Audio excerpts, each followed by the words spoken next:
गरुड़ पुराण के अनुसार मृत्यु के बाद आत्मा की यात्रा। गरुड़ पुराण हिंदू धर्म के 18 महापुराणों में से एक है। ये विशेष रूप से मृत्यु, कर्म, आत्मा, पुनर्जन्म और परलोक से जुड़े गूढ़ रहस्यों को समझाता है। इस पुराण में भगवान विष्णु अपने वाहन गरुड़ को मृत्यु के बाद आत्मा की यात्रा का विस्तृत ज्ञान देते हैं। गरुड़ पुराण के अनुसार मृत्यु केवल शरीर की होती है, आत्मा अमर होती है और वो अपनी कर्मों की गठरी लेकर आगे की यात्रा करती है। 1. मृत्यु का क्षण और आत्मा का शरीर त्याग। जब किसी व्यक्ति का अंतिम समय आता है तो यमराज के दूत यमदूत आते हैं। गरुड़ पुराण के अनुसार उस समय व्यक्ति को अपने पूरे जीवन के कर्म स्मरण होने लगते हैं।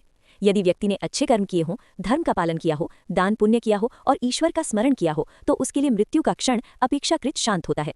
लेकिन पाप कर्मों में लिप्त व्यक्ति के लिए ये समय अत्यंत कष्टदायक बताया गया है।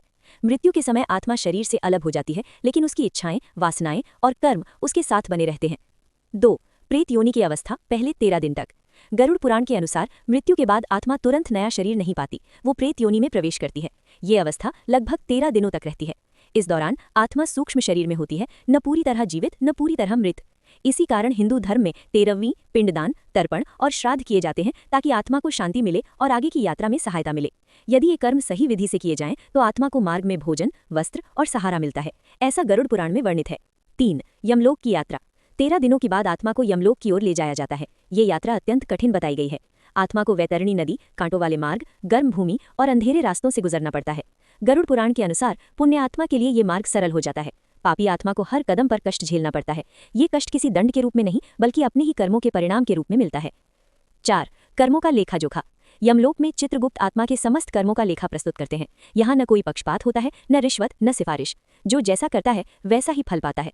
गरुड़ पुराण स्पष्ट करता है कि मन, वचन और कर्म तीनों से किए गए कर्मों का हिसाब होता है। अच्छे कर्म सुख देते हैं, बुरे कर्म दुख का कारण बनते हैं। 5. नरक और स्वर्ग की अवधारणा। गरुड़ पुराण में अनेक नरकों का वर्णन है, जैसे तमिस्र, अंधतामिस्र, रौरव, कुंभिपाक। हर नरक एक विशेष प्रकार के पाप के लिए बताया गया है। यहाँ आत्मा को शारीरिक नहीं बल्कि कर्मजन्य मानसिक और आत्मिक पीड़ा होती है। वहीं पुण्यात्मा को स्वर्ग लोक की प्राप्ति होती है, जहाँ उसे सुख, शांति और आनंद मिलता है। लेकिन गरुड़ पुराण के अनुसार स्वर्ग भी स्थायी नहीं है। जब पुण्य समाप्त हो जाते हैं तब आत्मा को पुनः पृथ्वी पर जन्म लेना पड़ता है। 6. पुनर्जन्म की सिद्धांत। गरुड़ पुराण कहता है कि आत्मा तब तक जन्म मरण के चक्र में घूमती रहती है जब तक उसके कर्म समाप्त नहीं हो जाते। अधूरे कर्म, इच्छाएं और वासनाएं आत्मा को फिर से किसी योनि में जन्म लेने को बाध्य करती हैं। ये जन्म मनुष्य योनि में, पशु पक्षी योनि में या किसी अन्य लोक में भी हो सकता है। ये सब पिछले जन्म के कर्मों पर निर्भर करता है। 7. मोक्ष की अवस्था। गरुड़ पुराण के अनुसार सबसे उत्तम लक्ष्य है मोक्ष। मोक्ष वो अवस्था है जहां आत्मा जन्म मरण के बंधन से मुक्त हो जाती है, परमात्मा में लीन हो जाती है और फिर कभी दुख का अनुभव नहीं करती। मोक्ष की प्राप्ति के लिए सच्चा धर्म, निष्काम कर्म, भक्ति और आत्मज्ञान आवश्यक बताया गया है। 8. गरुड़ पुराण का संदेश। गरुड़ पुराण डराने के लिए नहीं, जागृत करने के लिए है। ये हमें सिखाता है कि जीवन क्षण भंगुर है, कर्म ही हमारा सच्चा साथी है। मृत्यु के बाद कुछ भी साथ नहीं जाता, धन, पद, शरीर, केवल कर्म जाते हैं। इसलिए मनुष्य को चाहिए कि वो सत्य बोले, दया करे, अहंकार त्यागे और ईश्वर का स्मरण करे। निष्कर्ष, गरुड़ पुराण के अनुसार मृत्यु अंत नहीं बल्कि एक नई यात्रा की शुरुआत है। आत्मा अमर है लेकिन कर्मों से बंधी हुई है।